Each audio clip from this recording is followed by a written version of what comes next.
ورحمۃ اللہ وبرکاتہ۔ الحمد للہ رب العالمین والعاقبۃ للمتقین والصلاۃ والسلام علی سید الانبیاء والمرسلین، اما بعد فاعوذ باللہ من الشیطان الرجیم، بسم اللہ الرحمن الرحیم۔ التائبون العابدون الحامدون السائحون الراکعون الساجدون الآمرون بالمعروف والناہون عن المنکر، صدق اللہ العظیم وصدق رسولہ النبی الامین المتین الکریم، ونحن علی ذلک لمن الشاہدین والشاکرین والحمد للہ رب العالمین۔ قرآن مقدس کی جس آیت کریمہ کی تلاوت کرنے کا شرف حاصل کیا، اس سے متعلق کچھ باتیں آپ کے سامنے عرض کروں۔ آئیے ہم اور آپ آقائے نامدار، مدینے کے تاجدار، دونوں عالم کے مالک و مختار، گلشن ہستی کی اولین فصل بہار، نائب پروردگار، حضور رحمت عالم صلی اللہ علیہ وسلم کی بارگاہ بے کس پناہ میں جھوم جھوم کر درود شریف پڑھیں باواز بلند، اللہم صلی علی سیدنا و مولانا محمد و بارک وسلم، صلاۃ و سلاما علیک یا سیدی یا رسول اللہ صلی اللہ علیہ وسلم۔ یہ اللہ کا بہت بڑا ہم پر کرم ہے کہ اللہ نے ہم گناہگاروں کو اپنے محبوبوں کا ذکر کرنے کی توفیق عطا فرمائی۔ سبحان اللہ۔ آج ہم سیدنا خواجہ غریب نواز رضی اللہ تعالی عنہ کے عرس کے تقریب میں عثمانیہ جامع مسجد کے اندر جمع ہوئے۔ یقیناً ہزاروں لاکھوں کی تعداد یہاں پر رہتی ہے، لیکن اللہ رب العزت جس سے بھلائی کا ارادہ فرماتا ہے اسے دین کی توفیق عطا فرماتا ہے، اسے دین کی سمجھ عطا فرماتا ہے۔ قرآن کریم کے اندر اللہ نے اپنے نیک بندوں، اپنے محبوب بندوں، اپنے ولیوں کا ذکر کیا اور ان کی کچھ صفتیں بیان فرمائی ہیں کہ ان کے اندر یہ ساری خوبیاں ہوتی ہیں اور وہ میرے محبوب بندے ہوتے ہیں۔ آج عالم یہ ہے کہ آج ہم نے یہ سمجھ لیا ہے کہ جس کے پاس ہزاروں کا مجمع جمع ہوتا ہے، جس کے پاس لوگ آ کر سجدے میں گر جاتے ہیں، جو ساری انگلیوں کے اندر یہ ساری چیزیں پہنا ہوتا ہے، کڑا پہنا ہوتا ہے، 10 انگوٹھے پہنے ہوتے ہیں، انگوٹھی پہنا ہوتا ہے، ہم یہ سمجھتے ہیں کہ یہ اللہ کا ولی ہے، یہ اللہ کا نیک بندہ ہے، تبھی تو لوگ اس کے پاس آتے ہیں، لوگ اس کے پاس جھکتے ہیں۔ معیار ہمارا الگ ہے، لیکن اللہ نے اپنے محبوب بندوں کا جو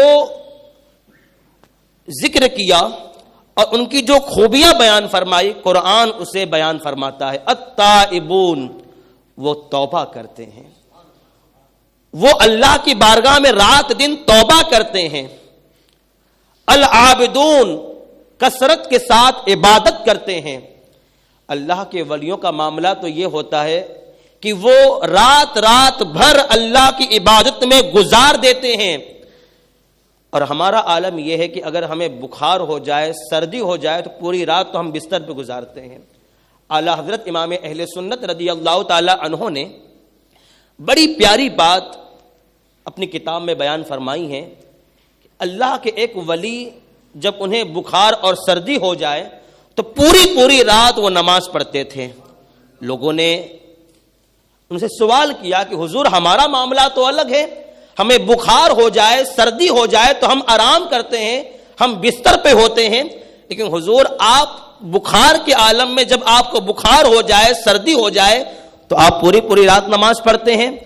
تو کہتے ہیں کہ ہاں، اللہ کا شکر ادا کرتا ہوں کہ اللہ نے مجھے وہ بیماری عطا کی ہے جو بیماری انبیاء کرام کو ہوتی تھی، وہ بخار وہ سردی انہیں ہوا کرتی تھی، تو اللہ نے وہی بیماری مجھے عطا کی ہے، تو اس سے نماز ادا کر کے اللہ کا شکر ادا کرتا ہوں۔ یہ اللہ والوں کا عالم تھا۔ فرماتے التائبون العابدون، آگے فرماتے ہیں کہ وہ روزہ رکھنے والے ہوتے ہیں، وہ اللہ کی حمد کرنے والے ہوتے ہیں، اور وہ رکوع اور سجدہ کرنے والے ہوتے ہیں. پھر فرماتے ہیں وَالنَّاهُونَ عَنِ الْمُنْكَرِ کہ وہ برائیوں سے روکتے ہیں اور اچھائیوں کی دعوت دیتے ہیں. اور یہاں پر عالم یہ ہے کہ بعض ایسے پیر حضرات ملتے ہیں کہ جن کے پاس آ کر عورتیں مرد سجدہ کریں تو ان کے چہرے پہ مسکراہٹ آتی ہے. وہ خوش ہوتے ہیں کہ چلو آج میرا عالم یہ ہے کہ لوگ میری بارگاہ میں آ کے سجدہ کر رہے ہیں. اور اس کے بعد عورتیں بھی مصافحہ کر رہی ہیں, گلے مل رہی ہیں. وہ سمجھ ہی نہیں پاتے کہ کرنا کیا ہے. میرے عزیزوں, قرآن نے ولیوں کی صفتیں بیان فرمائی ہیں. وہ عبادت کرتے ہیں, کثرت کے ساتھ توبہ کرتے ہیں, اللہ کی حمد کرتے ہیں, کثرت کے ساتھ رکوع اور سجدہ کرتے ہیں, برائیوں سے منع کرتے ہیں, اچھائیوں کی دعوت دیتے ہیں. اب اس آیت کریمہ کی روشنی میں آپ حضور سیدنا خواجہ غریب نواز رضی اللہ تعالی عنہ کی سیرت کا مطالعہ کریں. کثرت کے ساتھ عبادت الہی, کثرت کے ساتھ روزے, نماز, رکوع اور سجدہ, اور پوری زندگی آپ نے سب کو برائیوں سے منع کیا اور اچھائیوں کی دعوت دی. اور کرم یہ ہوا کہ اللہ نے ان کے ذریعے یہاں پر 90 لاکھ لوگوں کو کلمہ اسلام سے مشرف فرما دیا. یہ عالم ہے. حضور سیدنا خواجہ غریب نواز رضی اللہ تعالی عنہ کا صرف عرس کر لینا کا مال نہیں ہے. آج ہو یہ رہا ہے, معاشرے کے اندر تبدیلی اس طرح آ رہی ہے کہ آج چھٹی کے موقع پر ہزاروں لیٹر کا کھیر لوگ بناتے ہیں, لوگ دیگے چڑھاتے ہیں, لوگ پلاؤ بناتے ہیں, لیکن جب اذان ہو جائے غائب ہو جاتے ہیں. اذان اور نماز ہونے کے بعد واپس آتے ہیں تقسیم کرنے کے لیے. میرے عزیزوں, اس موقع پر صرف نیاز کا اہتمام کر لینا, کھیر بنا لینا, پلاؤ بنا لینا اور تقسیم کر دینا یہ کمال نہیں ہے. کمال یہ ہے اگر آپ سیدنا خواجہ غریب نواز سے سچی محبت کرتے ہیں تو محبت کا اظہار ان کے مشن کو عام کر کے کریں. اور ان کا مشن کیا ہے؟ غریبوں کی مدد کرنا, اسلام کی دعوت دینا, سب کے دلوں میں سرکار کی محبت پیدا کرنا. یہ سیدنا خواجہ غریب نواز رضی اللہ تعالی عنہ کا مشن ہے. اور ہم اس سے ہٹ کر پورے سال میں ایک مرتبہ ہم نے کھیر بنا لیا اور تقسیم کر دیا. ہم یہ سمجھتے ہیں کہ ہم نے جو ہے بہت بڑا کمال کر دیا, بہت بڑا کام کر دیا. میرے عزیزوں, یقیناً عرس کرنا یہ ہمارا کام ہے, اللہ کے ولیوں کا ذکر کرنا یہ ہمارا کام ہے, لیکن عرس کے ساتھ ساتھ ان کی سیرت کا مطالعہ کریں. ان کا مشن کیا تھا, ان کا مقصد کیا تھا. اس لیے کہ بندہ جس سے دل سے محبت کرتا ہے اس کے اداؤں کو اپنا لیا کرتا ہے. آج ایک طرف یہ دعویٰ ہے کہ غریب نواز کا دامن ہمارے ہاتھ میں ہے, لیکن دوسری طرف اگر ہم اپنی زندگی کا مطالعہ کریں, بے نمازی بھی ہم ہی نظر آتے ہیں, جھوٹ بولنے والے بھی ہم ہی نظر آتے ہیں, غیبت کرنے والے بھی ہم ہی نظر آتے ہیں. اور اس کے بعد ہم یہ دعویٰ کرتے کہ ہمارے ہاتھ میں خواجہ کا دامن ہے, ہمارے ہاتھ میں غوث پاک کا دامن ہے. یاد رہیں یہ وہ اللہ کے ولی ہیں کہ جن کے ہاتھ میں اپنا دامن دے دیتے ہیں اللہ انہیں ولایت کا مقام عطا فرما دیتا ہے.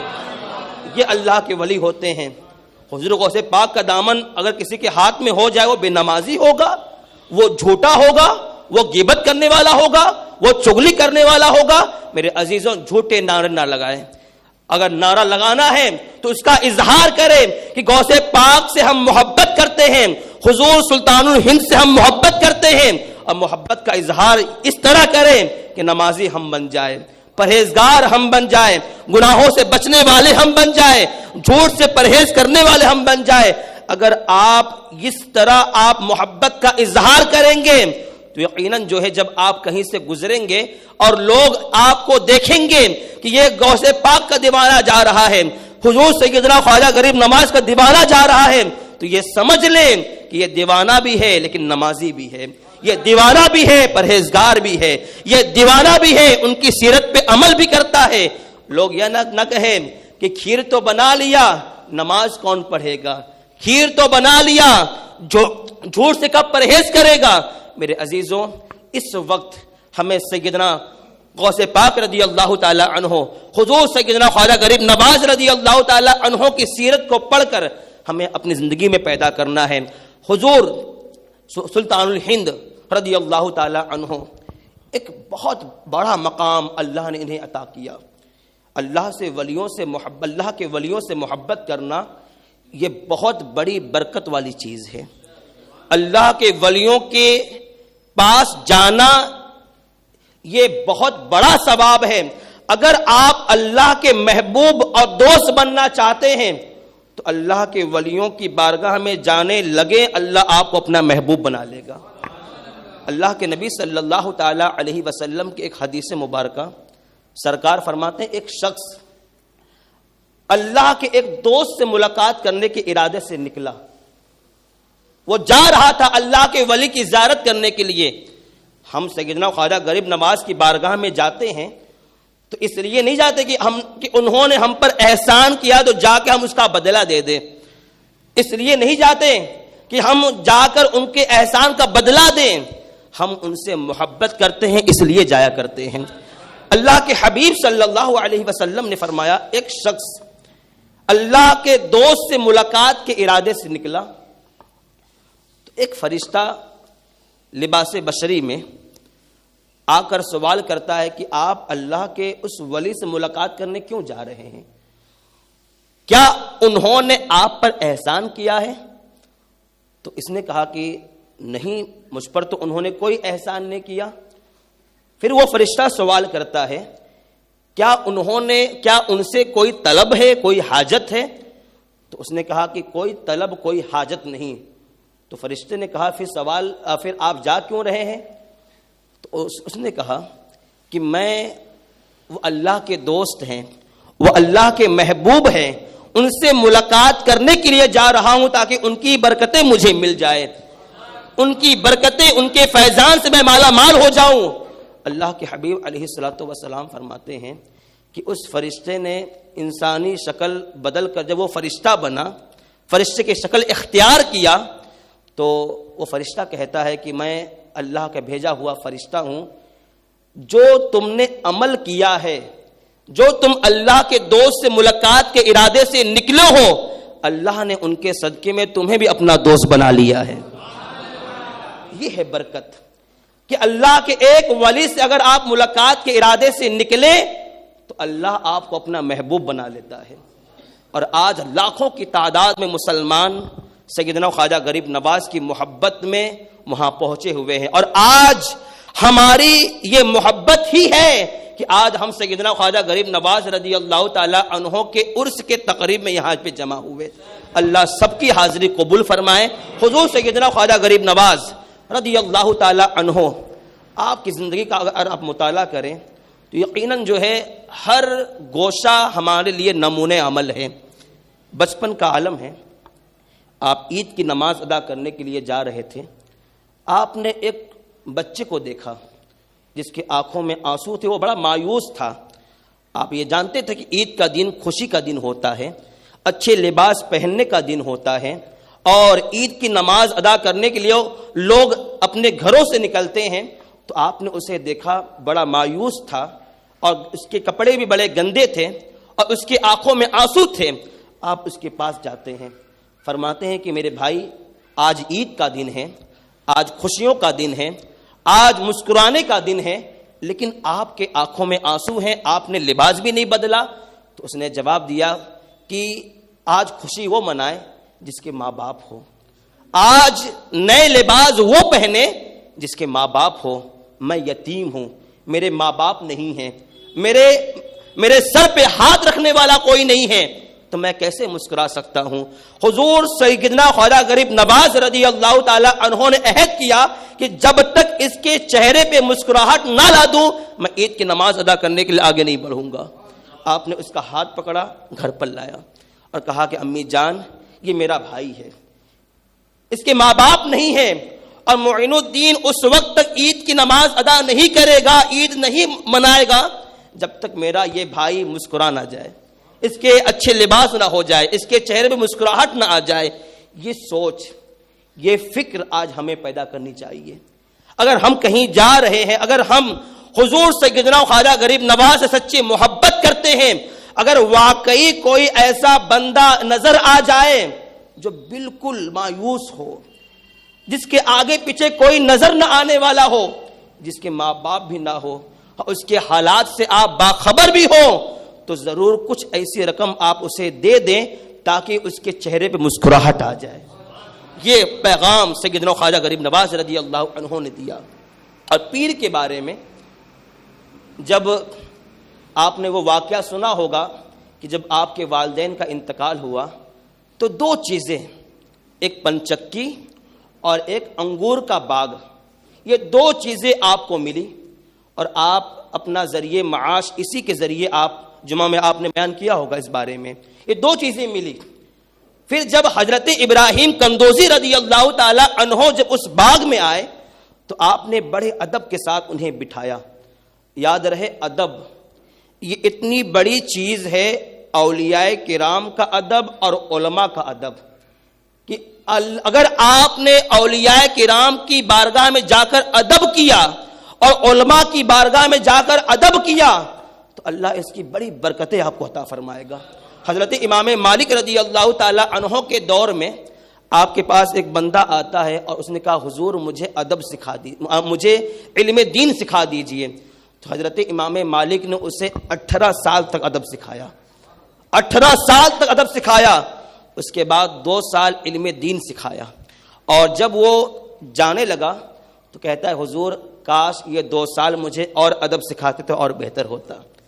ادب ایک ایسی چیز ہے، آپ نے ادب کیا، آپ نے بٹھایا تو آپ نے کرم فرمایا اور ایک روٹی کا ٹکڑا چبا کر منہ میں ڈال دیا، دل کی دنیا ہی بدل گئی۔ اب آپ ظاہری علوم حاصل کرنے کے لیے، علم دین، حافظ قرآن، ایک عالم بننے کے لیے آپ نکلے۔ جب ساری چیزیں آپ نے حاصل کر لی تو آپ کو تلاش تھی ایک مرشد برحق کی، آپ کو تلاش تھی ایک پیر کامل کی۔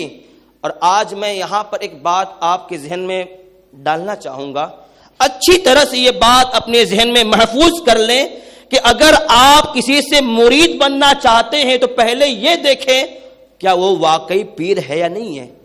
انگوٹھی پہن کر 10 انگوٹھیاں پہن کر وہ مرید کرنے والا، عورتوں سے مصافحہ کرنے والا، گلے ملنے والا کیسا پیر ہو سکتا ہے؟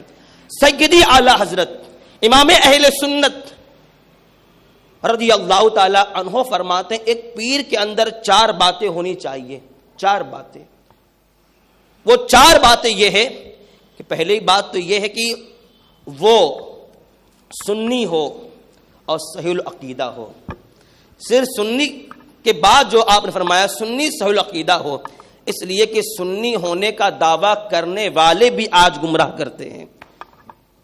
آج سنی کا لبادہ اوڑھ کر بھی کوئی شیعہ بنا دے رہا ہے، کوئی رافضی، کوئی تفضیلی، اور کوئی بالکل گمراہی کر دے رہا ہے۔ سنی ہو اور اس کا عقیدہ بھی وہی ہو جو صحابہ کرام کا عقیدہ تھا، اس کا عقیدہ بھی وہی ہو جو اولیاء کرام کا عقیدہ تھا۔ یہ نہ ہو کہ ایک مرتبہ آپ اس سے مرید بن گئے اور عقیدہ وہ بیان کرے جو نہ صحابہ کا تھا، نہ اولیاء کرام کا تھا، نہ سیدنا خواجہ غریب نواز کا تھا۔ تو وہ سنی ہو اور صحیح العقیدہ ہو۔ پھر آگے فرماتے ہیں کہ وہ فاسق معلن نہ ہو۔ فاسق معلن یہ ہماری عوام سمجھ نہیں پاتی۔ فاسق معلن کا مطلب یہ ہوتا ہے کہ وہ اعلانیہ طور پہ گناہوں کا کام نہ کرتا ہو۔ اگر وہ اعلانیہ طور پہ گناہوں کا کام کرے، جیسے عورتوں سے گلے ملنا، عورتوں سے مصافحہ کرنا، اپنے ہاتھوں کو چموانا، یہ کس شریعت میں جائز ہے؟ یہ ہماری شریعت میں یہ جائز ہے، لیکن آج کچھ ایسے لوگ ہیں جو گلے بھی ملتے ہیں، مصافحہ بھی کرتے ہیں، اور مرید یہ اعلان کرتا ہے بیچارہ میرا پیر بادشاہ ہے۔ میرے عزیزوں، شریعت مطہرہ سے ہٹ کر اگر کوئی وہ عمل کرتا ہے تو یقیناً جو ہے وہ پیر کامل نہیں ہو سکتا۔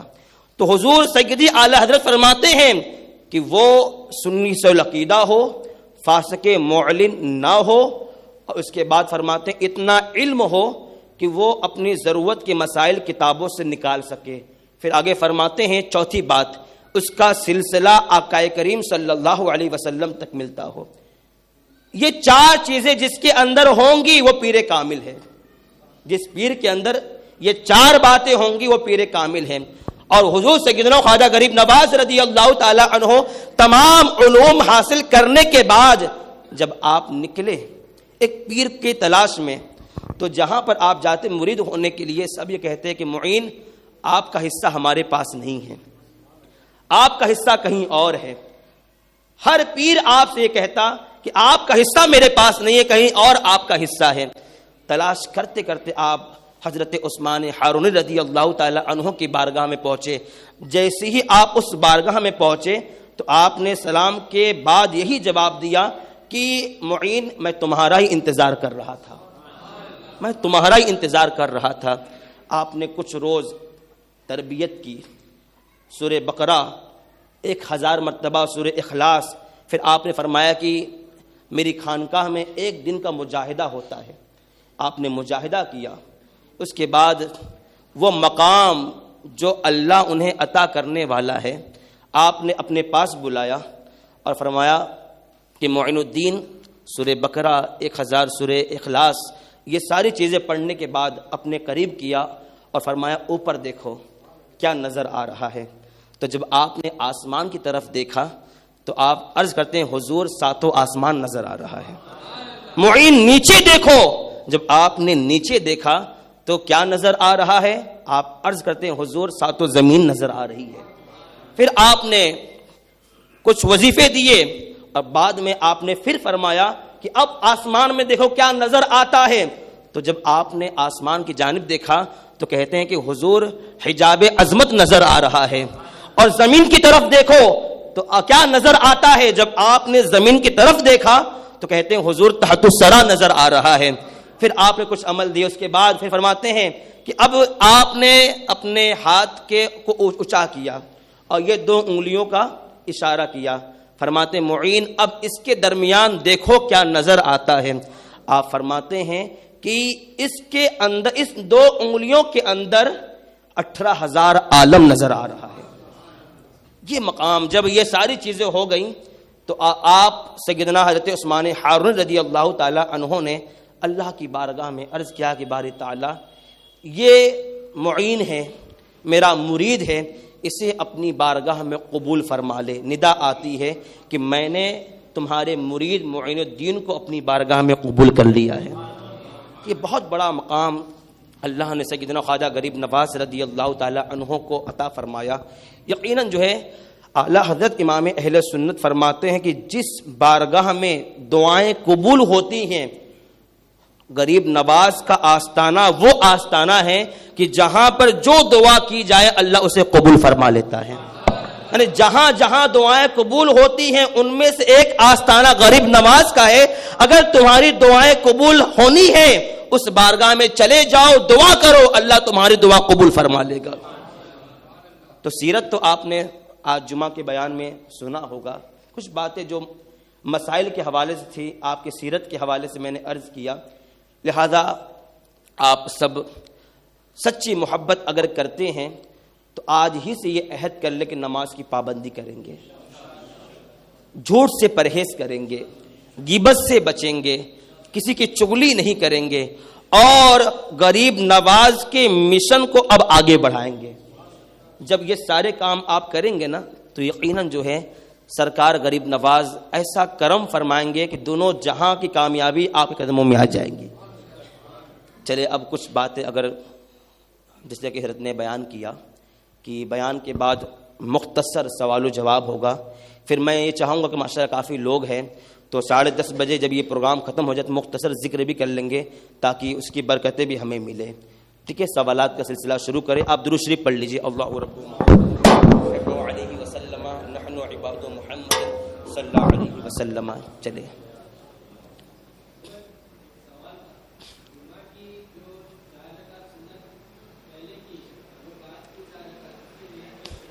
ہاں، انہوں نے سوال کیا ہے کہ جمعہ میں جو ہم سنت ادا کرتے ہیں 4 رکعت پہلے اور بعد والی، اس کی نیت کیسے کی جائے. ایک بات یہاں پر یہ ذہن میں محفوظ کر لیں، بعض لوگ ایسے ہیں جو یہ سمجھتے ہیں کہ یہ ظہر کی سنت ہے، یہ سنت ظہر کی ہے، اس لیے بعض لوگ اسی طرح نیت کرتے ہیں 4 رکعت نماز سنت ظہر کی. یاد رہے جمعہ کے دن شہر میں جمعہ کے دن ظہر کی نماز نہیں ہے. ہم جو 4 رکعت سنت ادا کرتے ہیں پہلے اور بعد والی، یہ دونوں سنتیں جمعہ کی ہیں. لہذا نیت اس طرح کریں گے، پہلے والی نیت کی میں نے 4 رکعت نماز سنت مؤکدہ قبل جمعہ کی واسطے اللہ تعالیٰ کے، منہ میرا کعبہ شریف طرف، اللہ اکبر.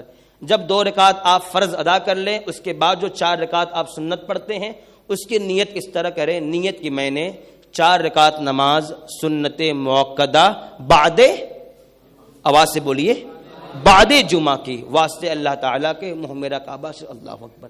سمجھ گئے؟ اس طرح دونوں سنتوں کی آپ نیت کریں، یہ نیت بہتر ہے.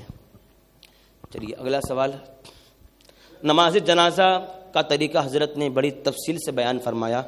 اس تعلق سے آپ کچھ سوال کرنا چاہیں گے؟ کچھ باتیں میں آپ کے سامنے عرض کر دوں کہ نماز جنازہ یہ پڑھنا بڑی فضیلت کی بات ہے.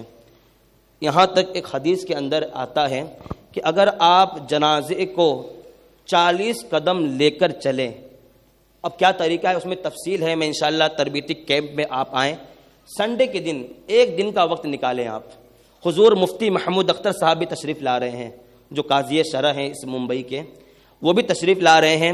لہذا میں چاہوں گا کہ آپ حضرات 1 دن کا وقت نکال کر صبح 9 بجے آ جائیں. ناشتہ بھی کھانا بھی سب وہیں پر ہوگا، اور 1 دن کا وقت نکالیں. انشاءاللہ حضرت بھی رہیں گے. نماز جنازہ کا پورا پریکٹیکل طریقہ انشاءاللہ حضرت کے ذمہ رہے گا. جو یہاں پہ ادھورا ہو گیا انشاءاللہ وہاں پہ تفصیل ہوگی.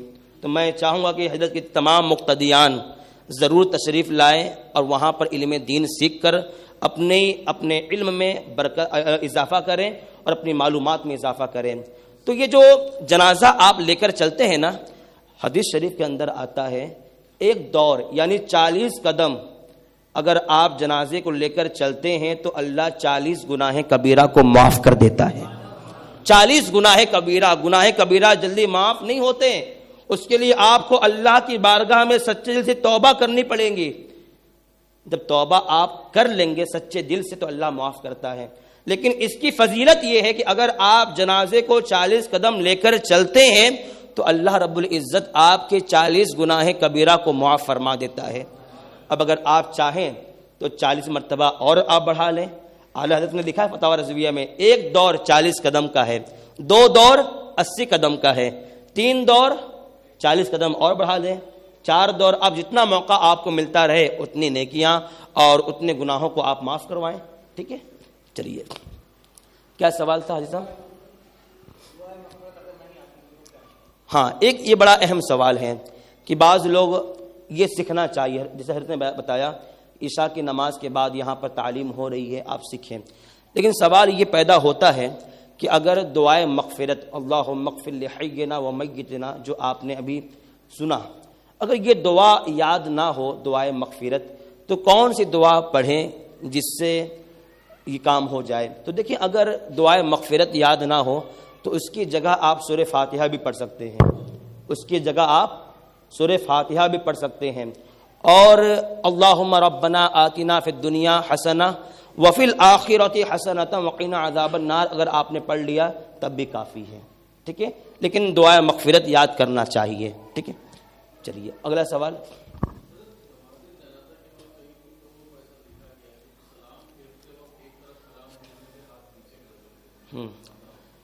ہاں یہ ایک ماحول چلا ہوا ہے کہ جب چوتھی تکبیر ہوتی ہے تو داہنے طرف جب سلام پھیرا جاتا ہے تو ایک ہاتھ چھوڑتے ہیں، اور جب بائیں طرف سلام پھیرا جاتا ہے تو پھر دوسرا ہاتھ چھوڑتے ہیں. ایسا نہیں ہے، بلکہ مسئلہ یہ ہے کہ جب چوتھی تکبیر آپ کہہ لیں اللہ اکبر، دونوں ہاتھوں کو چھوڑ دیں اور دونوں طرف سلام پھیر لیں اور نماز سے آپ باہر ہو جائیں گے.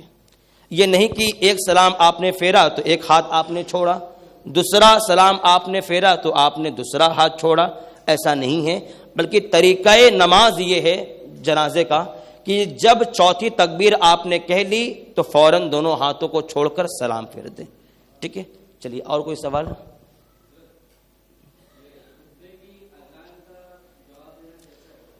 ہاں انہوں نے سوال کیا ہے کہ خطبے کے اذان کا جواب دینا کیسا ہے.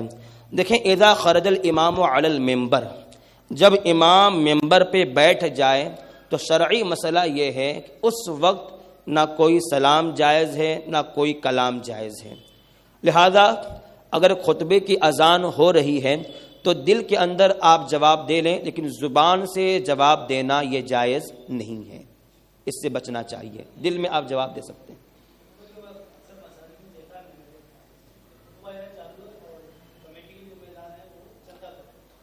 ہاں، یہ بعض جگہوں پر بڑا مسئلہ ہے کہ خطبے کے لیے امام صاحب بیٹھ چکے ہیں یا خطبہ ہو رہا ہے اور بعض لوگ جو ہے چندہ کر رہے ہیں اور بعض لوگ جو ہیں صفحے درست کروا رہے ہیں اور بعض لوگ اشارے میں باتیں کر رہے ہیں.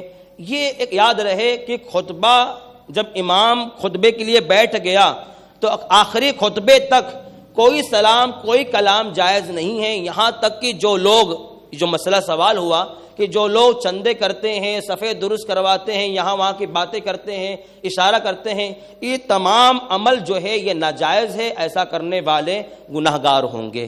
لہذا خطبے کے وقت سارے لوگ خاموش ہو کر خطبہ جب ہو اس کا سننا واجب ہے اور اسی کو سنا جائے، کوئی اور عمل نہ کیا جائے. ٹھیک ہے، کوئی اور سوال؟ اگلا آخری سوال کوئی کر لے، اس کے بعد پھر ذکر کریں گے انشاءاللہ. جی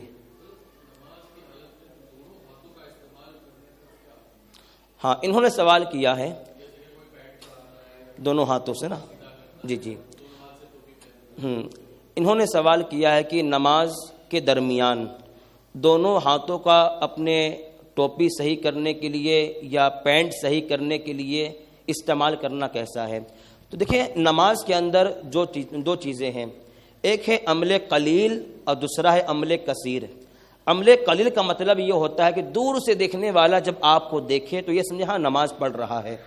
اور عمل کثیر کا مطلب یہ ہوتا ہے کہ جب آپ کو کوئی دیکھے اور آپ کوئی ایسا عمل کر رہے ہو جس سے دیکھنے والا یہ سمجھے لگتا ہے یہ نماز میں نہیں ہے، اسے کیا کہتے ہیں؟ عمل کثیر کہتے ہیں. عمل قلیل دیکھنے والا جب آپ کو دیکھے تو سمجھ جائے کہ یہ نماز میں ہے، اور عمل کثیر کا مطلب یہ ہوتا ہے کہ دیکھنے والا جب آپ کو دیکھے تو وہ یہ سمجھے کہ لگتا ہے یہ نماز میں نہیں ہے. تو نماز کے اندر کوئی ایسا عمل کرنا جو عمل کثیر ہے اس سے نماز ٹوٹ جاتی ہے. اب لہذا دونوں ہاتھوں کا استعمال کرنا ٹوپی کے لیے، دونوں ہاتھ کا استعمال کرنا پینٹ صحیح کرنے کے لیے، یہ عمل کثیر ہے، اس سے نماز فاسد ہوگی اور اس سے ہمیں بچنا چاہیے. لباس ایسا پہنے جو اسلامک لباس ہو، نماز میں آپ کا دل لگے. اب ایسا نہ ہو کہ گھٹنا چھپانے کے لیے بھی آپ کو اپنے رومال کا استعمال کرنا پڑے. آپ نے دیکھا ہوگا کہ آج کس طرح کا جینس استعمال کیا جا رہا ہے. میرے عزیزوں، دین پہ عمل کریں، یہی دونوں جہاں کے کامیابی کا ذریعہ ہے. دنیا تو آپ کو یوں ہی مل جائیں گی، دنیا تو آج جس طرح ہم چل رہے ہیں زندگی ختم ہو جائیں گی، لیکن دین پر اگر آپ عمل کریں گے تو اس کے ذریعے دونوں جہاں کی برکتیں اللہ آپ کو عطا فرمائے گا. ٹھیک ہے، آج کے لیے اتنا کافی ہے.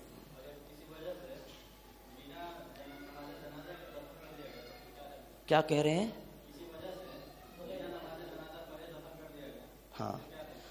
ہاں انہوں نے سوال کیا ہے کہ اگر کسی وجہ سے بغیر نماز جنازہ پڑھے دفن کر دیا جائے تو اس پر کیا حکم ہے. سب سے پہلی بات آپ ذہن میں یہ محفوظ کر لیں کہ نماز جنازہ ادا کرنا یہ سنت کفایہ ہے، یہ فرض کفایہ ہے. اور فرض کفایہ کا مطلب یہ ہوتا ہے کہ اگر ایک نے نماز جنازہ ادا کر لی تو پورا محلہ بریء ذمہ ہو جائے گا، اور اگر کسی نے ادا نہیں کی اور یوں ہی دفن کر دیا تو پورا محلہ گناہگار ہوگا. یہ مسئلہ ہے، پہلے سمجھ لیں کہ نماز جنازہ ادا کرنا یہ فرض کفایہ ہے. ایک نے محلے میں ادا کر لی، سب بریء ذمہ. کسی نے بھی نہیں ادا کی اور دفن یوں ہی کر دیا تو پورا محلہ گناہگار ہوگا. اب کسی وجہ سے، جیسے یہ جو حالات ہمارے سامنے گزرے کورونا کے، اس کی وجہ سے اتنا پریشر گورنمنٹ کا تھا کہ اگر اس بیماری میں کسی کا انتقال ہو جا رہا تھا تو دیکھنے تک نہیں دے رہے تھے. نہلانے کی بات تو بہت دور کی بات ہے، دیکھنے تک نہیں دے رہے تھے، بس یوں ہی پلاسٹک میں لپیٹ کر جو ہے دفن کر دیا جا رہا تھا. تو دیکھیں، اگر کسی وجہ سے ایسی کنڈیشن آ جائے کہ آپ اسے نہلا بھی نہیں پا رہے ہیں تو اب ظاہر سی بات، جب مردہ اگر اسے نہلایا نہیں جائے گا تو اس کی نماز بھی آپ نہیں پڑھ سکتے تو لہٰذا اگر کسی مجبوری کے تحت نہ اسے آپ نے غسل دیا اور نہ اس کی نماز جنازہ آپ نے پڑھا اور آپ نے یوں ہی دفن کر دیا، تو دفن کرنے کے بعد حکم ہے کہ آپ قبر پہ نماز ادا کر لیں، قبر پہ نماز ادا کر لیں۔ اور یوں ہی کسی اور وجہ سے نماز جنازہ نہیں پڑھ پائے اور دفن کر دیے تو یہ واقعی یہ گناہ کا کام ہوا، یعنی آپ پر کوئی مجبوری بھی نہیں تھی اور آپ لوگوں نے نماز جنازہ پڑھے بغیر کسی مسلمان کو دفن کر دیا، تو سب گناہ گار ہوں گے، سب پہ توبہ لازم ہوگی۔ لیکن اب کیا کریں؟ کیا اسے نکالا جائے نماز جنازہ ادا کرنے کے لیے؟ تو یہ نکالنا جائز نہیں ہے، بلکہ اس کے قبر پہ نماز پڑھ لیں، اللہ رب العزت کی بارگاہ میں سچے دل سے توبہ کرے، وہ معاف کرنے والا ہے، اللہ آپ کی خطا کو معاف فرما دے گا۔ ٹھیک ہے، سمجھ گئے آپ؟ السلام علیکم ورحمۃ اللہ وبرکاتہ۔ ہاں